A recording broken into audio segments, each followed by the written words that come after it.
Thank you, Dr. Ashutosh, and thank you, Dr. Richa. Thank you, Dr. Ashutosh, and thank you, Dr. Richa.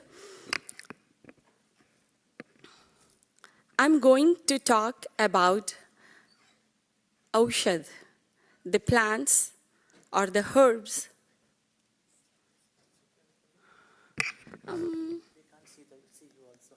Okay, I guess this is okay. This is okay.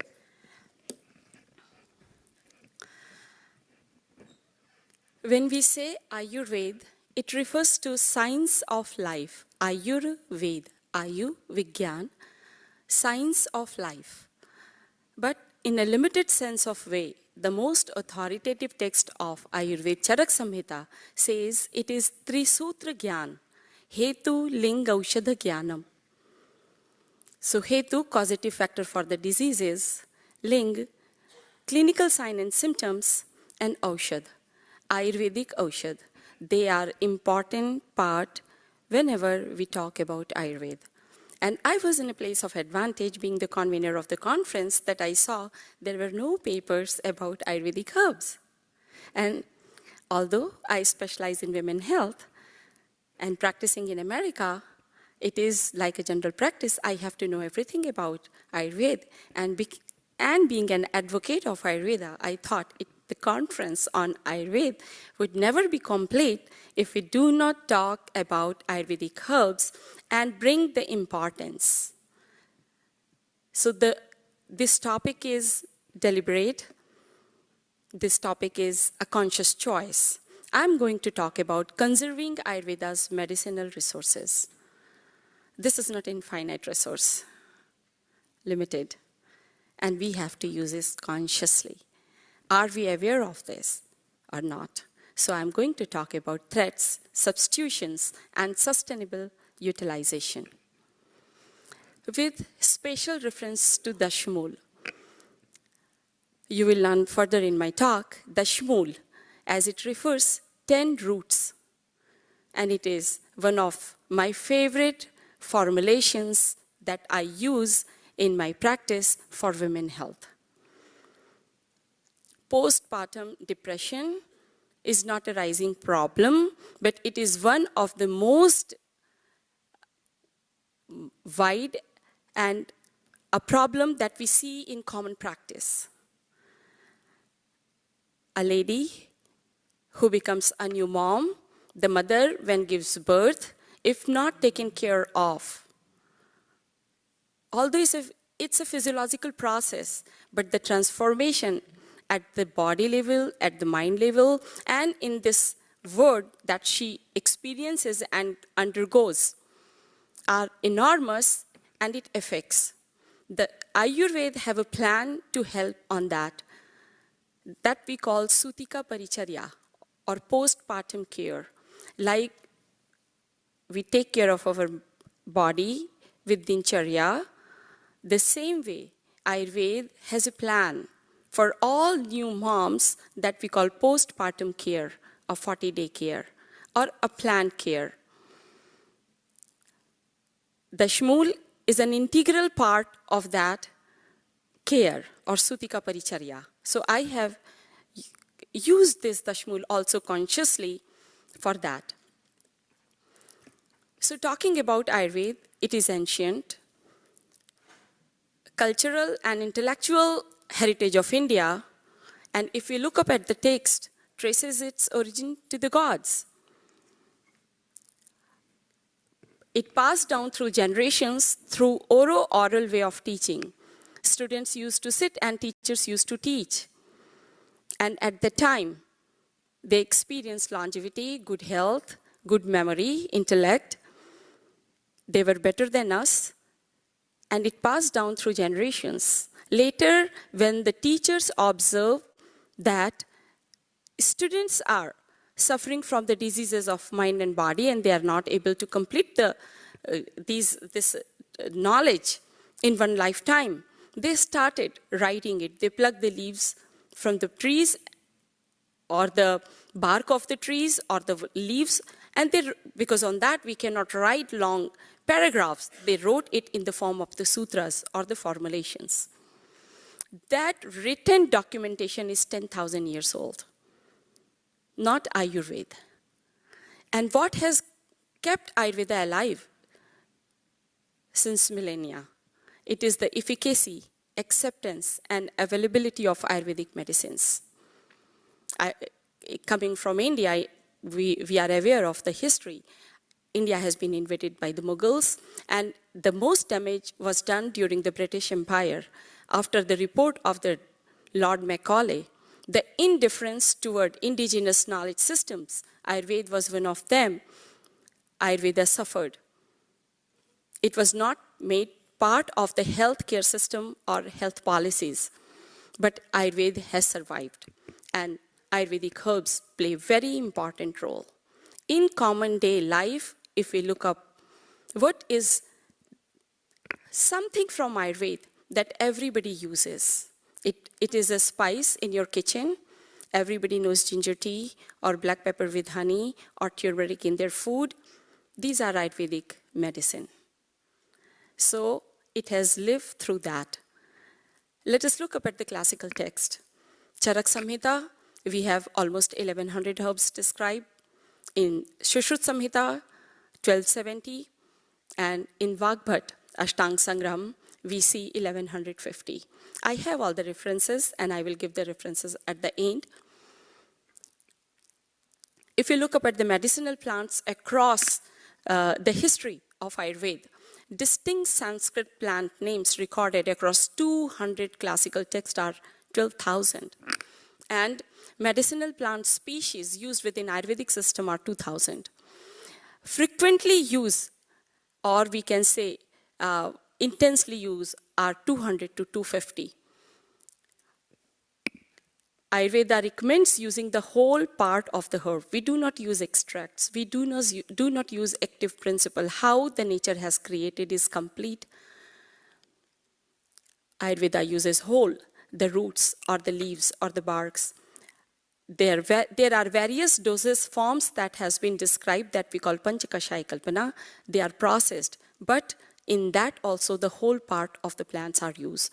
And in that, roots are the highly used parts of the plant. You see 29.6%. What part of the plant is used? It is the roots.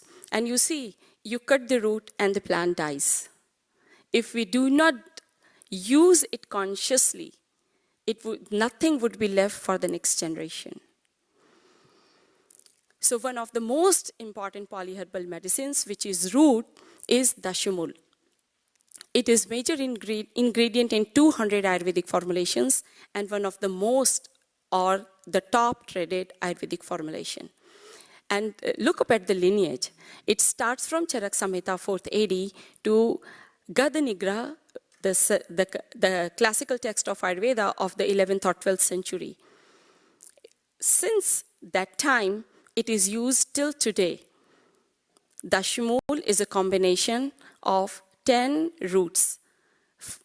These are called Laghu Panchumul or the Brihat Panchumul.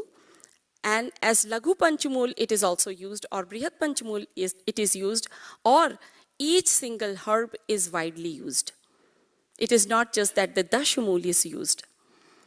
And if you look up at these packings, since Charak till today, one of the most popular herbs, not just used in various formulations. It is common for Ayurvedic formulations to have 54 or 72 herbs as well. So, Dashmularesh, Dashmulam Kashaya, Chevan Prash, Dhanvantaram Talam, Dashmul Katutray Kashaya, Dashmul Churna, Dashmul Oil, Rasayanam, Dashmul Haritaki. I have just named a few. So, it is important to talk about that. And according to the Ayurvedic Formulary of India, here I have given their Sanskrit names. We have brief time. I have my full paper, those who would be interested. Shagun has done the intelligent thing to bring the barcode.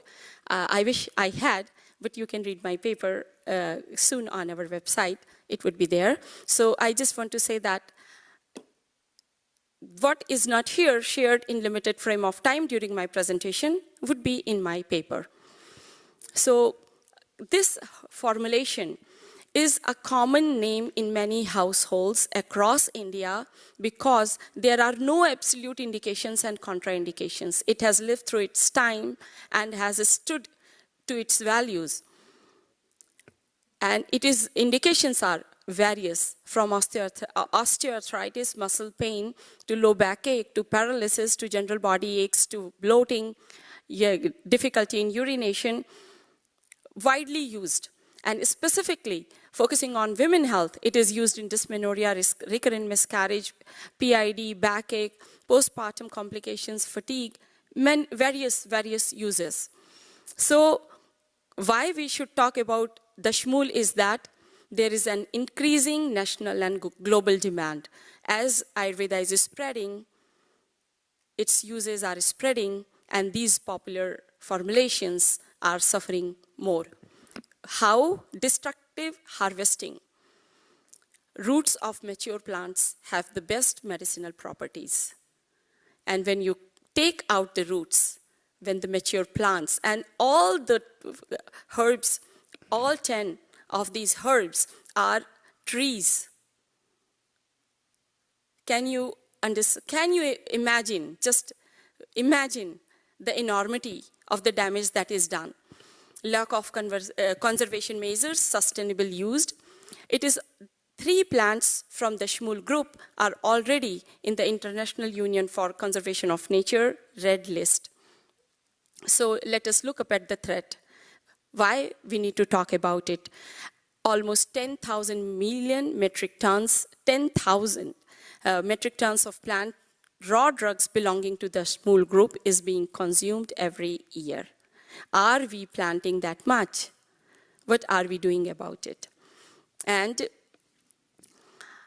medicinal plants from the shmool category that are traded in high volumes. By high volume, it means more than 100 metric tons per year, are Bilva, Shalparni, Kashmiri, Shionak, Agnimanth, Patla, and Gokshur. And annual trade of the shmool group of plants, categorically, I have mentioned here. They are from 2,000 metric tons to 5,000 metric tons. How these herbs are harvested? Approximately 90% of medicinal plants used in the Ayurvedic industry are collected wild. What does that mean? They are collected from the forest. Nobody cares. People just go forage and just use it for business. We need to be conscious about that.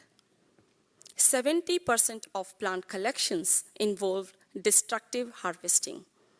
And these are not my opinions. These are all published papers. References are available.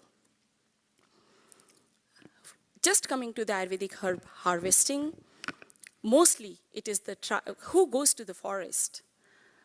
White-collar job people are from the cities. They are not going. So these are forest dwellers, people who get daily wages, and they are locals.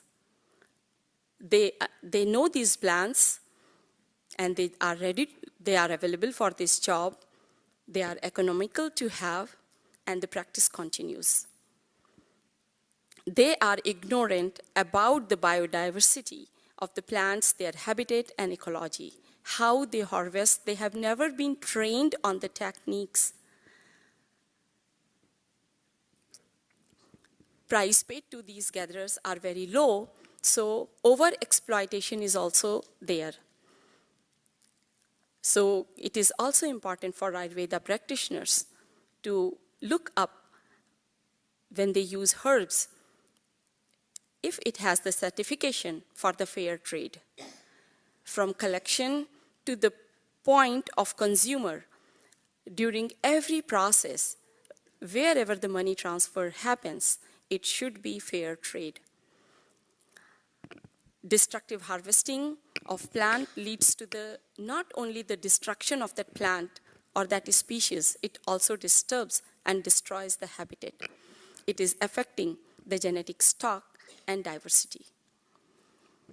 Red alert list for the shmool herbs, Vilva, Shionak, and Shalparni, they are vulnerable And I mentioned that they are on the red list.